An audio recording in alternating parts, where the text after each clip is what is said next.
মাননীয় মুখ্যমন্ত্রী মমতা বন্দ্যোপাধ্যায় নাকি আইপ্যাকের কর্ণধার নীতিশ জৈন এবং তার বাড়ি এবং তার অফিস থেকে নাকি কোনো রকম ফাইল বলুন, কাগজপত্র বলুন, নথি বলুন, কোনো কিছু নাকি তিনি তার গাড়িতে করে নিয়ে যায়নি।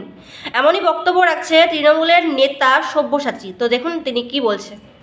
কোনো কাগজ ছিল না, মমতাদির সামনেও কোনো কাগজ ছিল না ড্যাশবোর্ডের ওপরে, আর পেছনে স্বরূপ যেখানে বসে থাকে সেখানেও কোনো। মমতাদির গাড়ি যখন বেরোলো তখন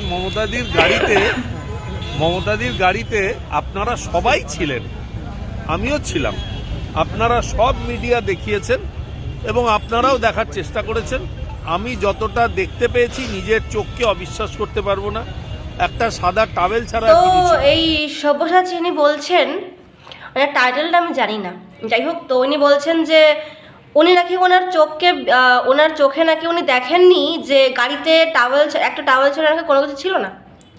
অরূপ বিশ্বাস প্লাস মমতা ব্যানার্জি গাড়িতে ছিলেন, কিন্তু গাড়িতে একটা টাওয়েল ছাড়া কিন্তু কোনো কিছু ছিল না।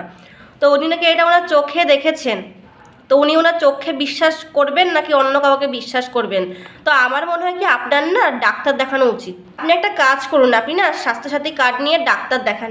ও না সরি, আপনাদের দলের নেতারা তো আবার বিদেশে যায় চোখের ডাক্তার দেখানোর জন্য। তবে একটা কাজ করতে পারেন, আপনি ভাইপোর সঙ্গে যোগাযোগ করতে পারেন। তিনি যেখানে বিদেশে যান চোখের ডাক্তার দেখানোর জন্য, আপনিও না তার সঙ্গে জুটি বেঁধে একসঙ্গেই যান।